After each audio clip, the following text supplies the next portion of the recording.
बच्चन बाबूजी महाराज, चौथा भाग। बच्चन 11वां, आगरा, 20 मार्च 1939। मूल विकार अहंग है। इससे ममत्व पैदा होता है। ममत्व की वजह से कर्म करता है और फल भोगता है। फल भोगने में दूसरे और कर्म बनते हैं। इस तरह कर्मों का दफ्तर जारी हो जाता है। इन कर्मों को काटने के लिए एक विधि तो मृत्यु है, मगर उससे सब कर्म नहीं कट सकते। दूसरी युक्ति यह है कि चैतन्य शक्ति को खींच लिया जावे। संतों की युक्ति से प्रारब्ध कर्म तो भुगतवा कर काटे जाते हैं और बाकी सब कर्म सूरत के बरामद होने से खारिज हो जाएंगे। मूल विकार यानी अहंग को नाश करने के लिए राधा स्वामी दयाल उन जीवों पर जिन्होंने उनकी शरण इख्तियार की है, खुसूसियत के साथ दया फरमाते हैं।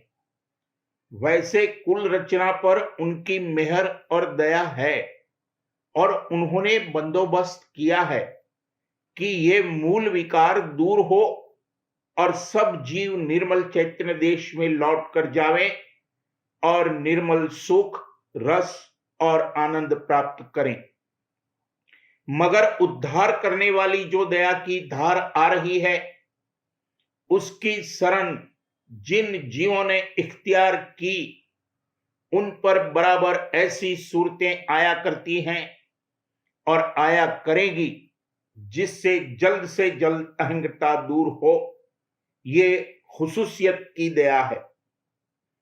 अहंता से ममत्व पैदा हुआ है, यानी ये चीज मेरी, वो चीज दूसरे की। अपना मतलब कुछ और, दूसरे का मतलब कुछ और, ये सब ममत्व है। यहां की चीजों में, यहां के भोग आदि रसों में, सब में ममत्व है और सब जीव अपना अपना मतलब पूरा करने के लिए अपना अपना अलग काम कर रहे हैं। वास्ता, रिश्ता और शिरकत सिर्फ इतने दर्जे में है जितने में कि आपस का मतलब एक है। जहां मतलब में फर्क पैदा हुआ कि सब अलग अलग हो जाते हैं, अंतर के अंतर्गत जो सूत्र रूप है, उसके लिहाज से तो सब एक हैं, कोई दो नहीं है। मगर मन रूपी आपा धारण करके, यानी अहंग के पैदा होने पर एक एक व्यक्ति अलग अलग बन गई और अलग अलग कार्रवाई करती है। यहां आकर यह हालत पैदा हो गई है कि हम अलग सांस लें, अलग खाएं और अलग काम करें तो जिंदा रह सकते हैं, वरना इस देश में जीवन नहीं हो सकता। कहने का मुद्दा ये कि प्रथम विकार तो अहंगता है। उससे ममत्व पैदा हुआ और कर्म किए और उसका फल भोगा। फल भोगने में दूसरे नए कर्म बने और इस तरह कर्मों का सिलसिला जारी हो गया। यह नामुमकिन है कि जो कर्म करे उसका शुभ या अशुभ फल और दंड न भोगना पड़े। फल अवश्य भोगना पड़ेगा। आमतौर पर बिना फल भोगे कर्म से रिहाई कदापि नहीं हो सकती। वजह इसकी ये है कि ये देश जड़ता और मुखालिफत का है। कोई काम, कोई क्रिया, कोई हरकत नहीं हो सकती जब तक कि मुखालिफत को न हटाया जावे और उस पर गालिब न आवे। मसलन अगर हम चलने को पांव उठाते हैं या किसी हरकत के लिए उंगली उठाते हैं, तो वायुमंडल के परमाणु हमारी इस हरकत को रोकते हैं। उस रुकावट और मुखालिफत को मगलूब करके हम हरकत कर पाते हैं। ये रचना परमाणुओं को इकट्ठा करके बनाई गई है और परमाणुओं की कुदरती बनावट ही ऐसी है कि वो हर हरकत को रोकते हैं और उसकी मुखालिफत करते हैं, और जब हटा दिए जाते हैं तो उनका फिर उसी अवस्था में, चाहे वो चर हो या अचर हो, जिसमें कि वो पहले थे, लौटने और उलटने का रुख रहता है। ये उल्टाव, जिसको अंग्रेजी में एक्शन का रिएक्शन कहते हैं, यानी कोई क्रिया की जावे, उसकी प्रतिक्रिया का होना ही कर्मफल और कर्मदंड देने की वजह है।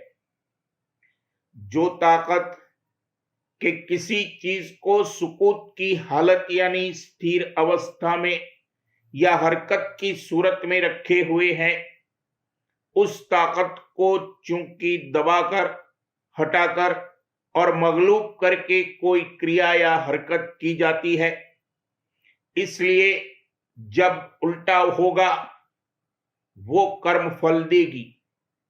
जैसे जड़ चीजों और परमाणुओं में मुखालिफत, रेसिस्टेंस है, उसी तरह से मानसिक मुखालिफत और रुकावट भी है।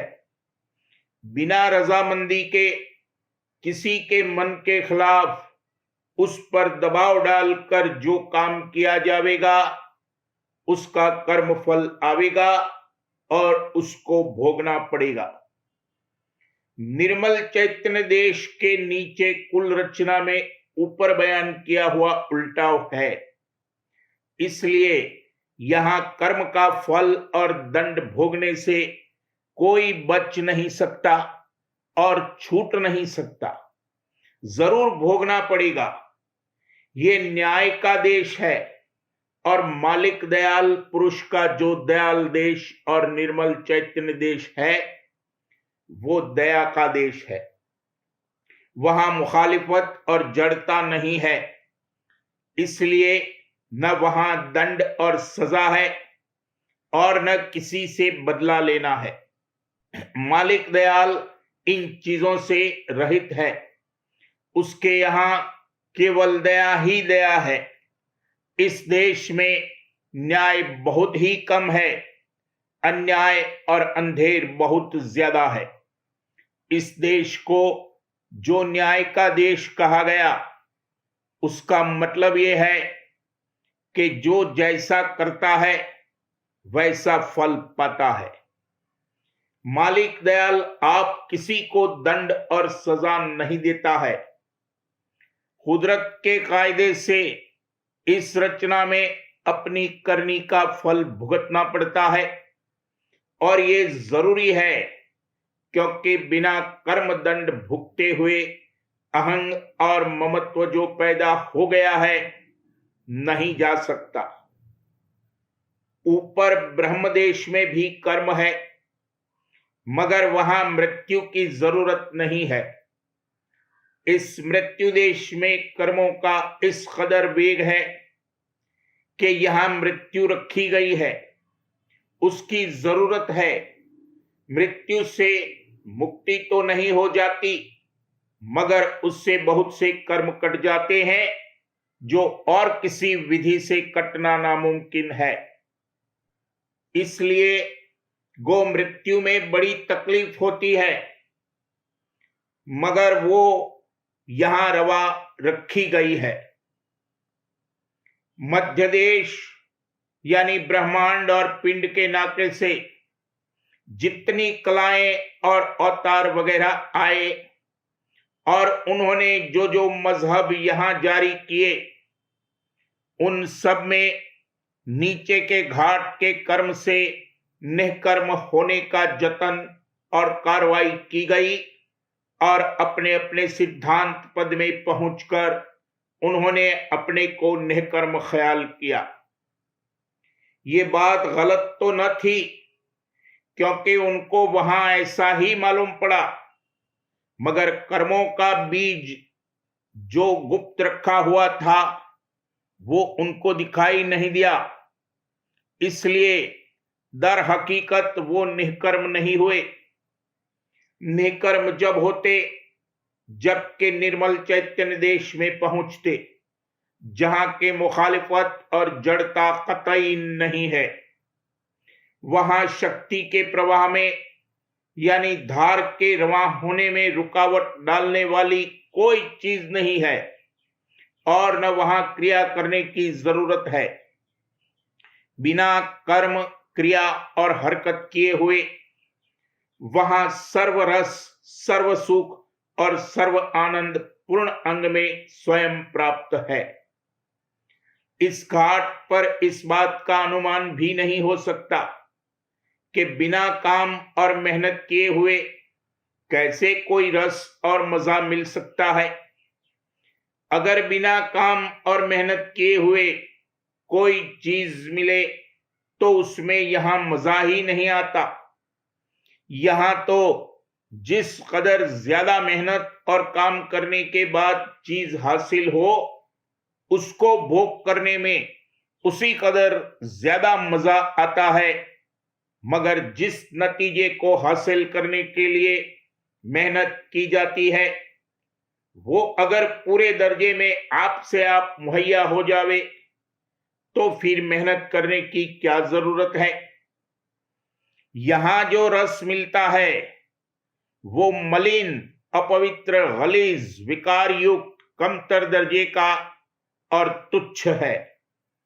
उसकी मलिनता, अपवित्रता, गिलाजत और विकार को कतई निकाल दिया जावे और उसके खालिस रस को बढ़ाते बढ़ाते इंतहा पर पहुंचा दिया जावे, वो सुख और रस निर्मल चैतन्य देश में है। जैसे बगैर मुखालिफत पर गालिब आए यहां कोई क्रिया नहीं की जा सकती, उसी तरह से बिना संहार किए हुए यहां तन और मन को आहार नहीं मिल सकता।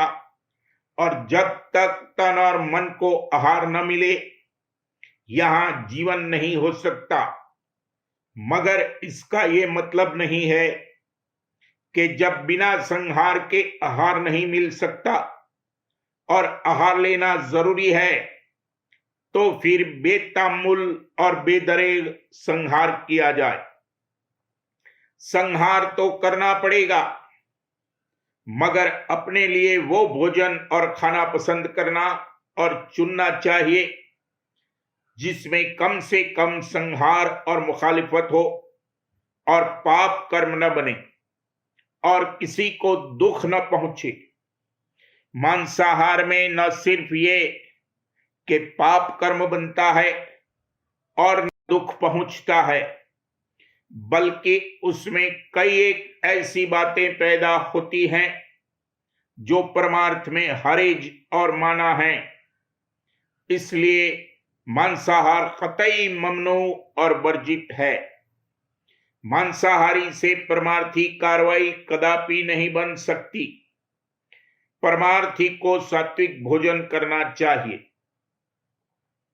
जैसे जहां मुखालिफत और जड़ता है वहां संहार के बिना आहार नहीं मिल सकता, उसी तरह से जहां अंधेरा यानी अंधेरी किरणियां हैं वहां अंधेर, असत्य और अनर्थ है। अंधेरे में ही अंधेर होता है, उजेले में अंधेर नहीं हो सकता। ये देश अंधेरे का है। आदत पड़ जाने की वजह से हमको यहां बड़ा उजाला और प्रकाश मालूम होता है, वरना हकीकत में यहां रोशन किरणियां बहुत ही कम है। अंधेरी किरणियों से ये देश भरा हुआ है। यहां खाली सत्य नहीं बरता जा सकता। सत्य के देश में जाओ तो वहां सत्य बर्ताव है। ये सत्य और असत्य की मिलौनी का देश है। पिंड देश में सत्य कम और असत्य बहुत ज्यादा है और वो सत्य पर गालिब है। ब्रह्मांड यानी ब्रह्म देश में सत्य बहुत ज्यादा है मगर असत्य के संग में। पिंड और ब्रह्मांड देश के परे निर्मल चैतन्य देश में केवल सत्य ही सत्य है। कर्मों से छुटकारा पाने की एक ही युक्ति है, और वो ये है कि कर्म सुला दिए जावें, यानी चैतन्य शक्ति को खींच लिया जावे। इसके सिवा और किसी रीत से कर्म फल से बचना नहीं हो सकता। सूरत की चैतन्य शक्ति से वो हरे भरे होते हैं।